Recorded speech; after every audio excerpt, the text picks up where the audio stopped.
The distress signal had been broadcasting for 72 hours when the Galactic Council finally made its decision. Ambassador of the collective stood before the assembled representatives of 47 species, his crystalline form flickering with barely contained frustration. "The colony world is dying," he announced, his voice carrying through the translation systems.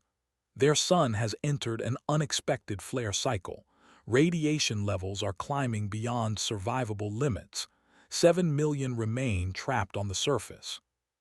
Silence filled the great chamber. They were a peaceful species, small and fragile beings with soft blue skin and large eyes that had never known violence or hardship. They had joined the Galactic Council only 3 centuries ago, contributing their remarkable talents in art and philosophy to the greater community of stars. Now they were dying. What resources would be required for evacuation? Asked the delegate, though his tone suggested he already knew the answer. "The radiation prevents standard vessels from entering the atmosphere," explained. "Only ships with extreme radiation shielding could survive. The rescue operation would require specialized equipment, modified vessels, and crews willing to accept significant personal risk." One by one, the council members found reasons to refuse. They claimed their fleet was committed elsewhere. They insisted their ships lacked the necessary modifications. They argued that the cost of the operation exceeded reasonable limits. They simply remained silent, their faces revealing nothing. Hours passed, arguments continued, bureaucratic procedures were discussed, risk assessments were demanded, committee formations were proposed. Meanwhile, on the colony world called Seven, millions of innocent beings huddled in underground shelters as the sky above them burned with deadly radiation. Their communication systems still functioned, and they listened to the council debates with growing despair. "They're not coming," whispered Elder to her people. "No one is coming to save us." The children cried. The elderly prepared for death with quiet dignity. Young parents held their bobbies close, wondering how they would explain to their little ones that the universe had simply decided to let them die. Then a new voice entered the council chambers. "We'll go." Every head turned toward the human delegation. Captain Sarah stood at her podium, her dark eyes hard with determination. She was a small woman by human standards, but something in her stance made the larger alien step back instinctively. "The human delegation cannot be serious," laughed the representative. "Your species has been part of the council for less than 50 years. You lack the resources, the experience, and frankly, the intelligence to undertake such a mission." Sarah smiled, but there was no warmth in it. "We have 3 colony ships currently in the sector. They're not pretty and they're not fast, but they're built tough. We came from a world where survival was never guaranteed. Our ships reflect that. The radiation levels would kill any crew attempting the descent," protested Ambassador. "Maybe your crews," Sarah replied. "Humans evolved on Earth. Our planet bombards us with radiation every single day. Our sun produces flares that would terrify most species. We developed on a world with extreme temperature variations, dangerous predators, toxic plants, and natural disasters that would make your people faint from fear. We are Ambassador. This is exactly the kind of situation we were built for." The council erupted in murmurs. The term was rarely spoken aloud in polite company. It referred to species that evolved on the most dangerous category of planets, worlds so hostile that most life forms could never survive there. Humans were one of only 12 known species in the galaxy, and they were by far the youngest to achieve. "Even if your ships could survive the radiation," said the delegate, breaking its long silence, "you would need to make dozens of trips to evacuate 7 million beings. The time required would be impossible." "Then we'll work fast," Sarah said simply. "Every human vessel in the sector is already being redirected. We've put out the call to our colonies, our merchants, our explorers. Anyone with a ship that can be modified is coming. We'll strip our own vessels of shielding if we have to and bolt it onto freighters and passenger ships." "Why?" asked genuine confusion in his voice. "Why would you risk your own people for a species you barely know? What do you gain from this?" Sarah paused, considering the question. Around her, the other human delegates waited in silence. They knew the answer, but they also knew that explaining it to aliens who had never faced extinction, who had never known what it meant to struggle for survival, would be nearly impossible.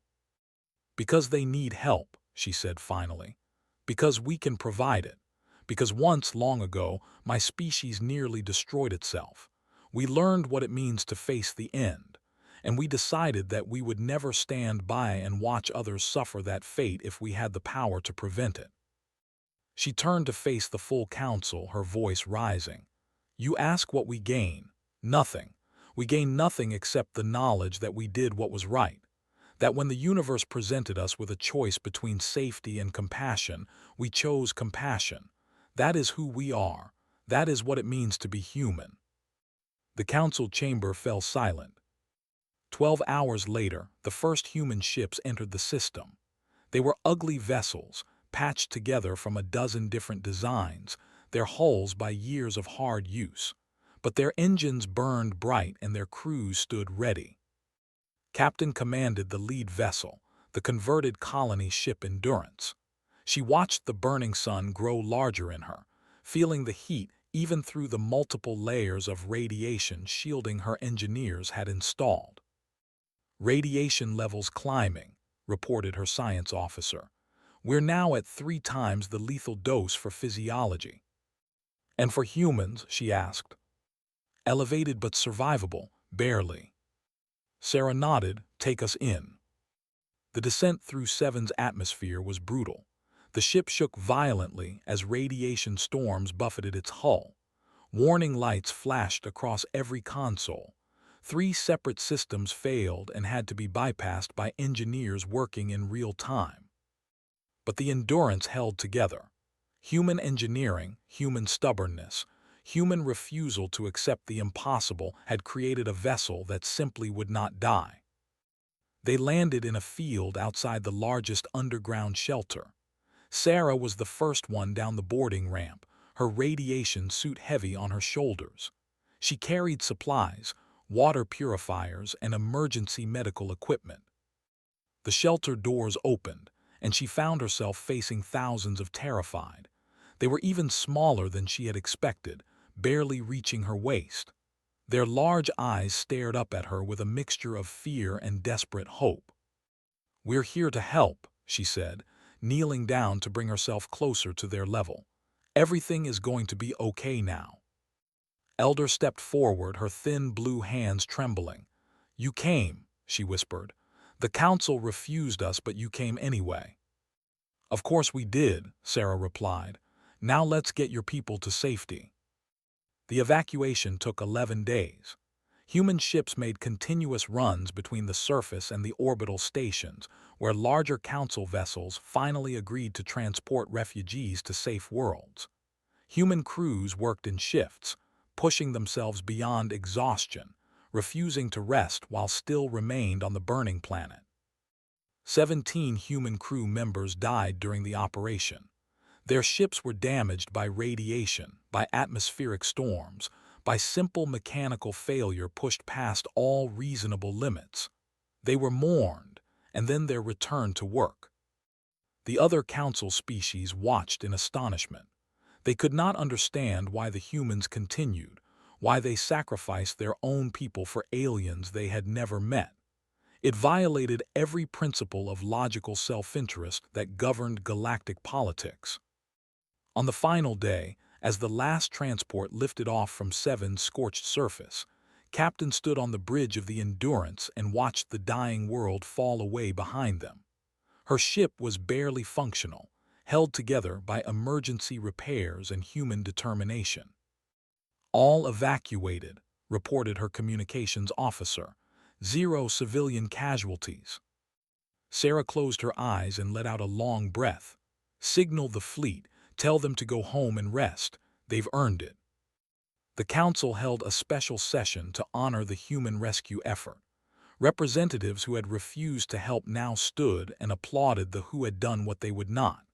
Speeches were made about galactic unity and the importance of cooperation. Sarah attended but did not speak. She sat in the human delegation area, her uniform crisp despite her exhaustion, and watched the political theater with tired eyes. Afterward, Elder found her in a quiet corridor outside the chamber. "Captain," the small said, "I must ask you something." "Of course." "The council members claim that your rescue was a political calculation. They say humans wanted to gain influence, to prove themselves worthy of greater status in galactic affairs. Is this true?" Sarah laughed softly. "Some of them probably hope that's true. It would make us easier to understand." She knelt down again, meeting the elder's large eyes. "The truth is simpler and more complicated. We helped because we could. We helped because not helping would have meant accepting that innocent lives don't matter. We helped because that's who we choose to be." "But the cost," whispered. "Your people died. Your ships were destroyed. How can you justify such sacrifice for strangers?" Sarah thought about her answer carefully. "My grandmother used to tell me a story," she said, "about a time when humans were alone on Earth, when we thought we were the only intelligent life in the universe. She said that even then we reached out. We sent messages into the void, hoping someone would answer. We dreamed of meeting others among the stars." She smiled.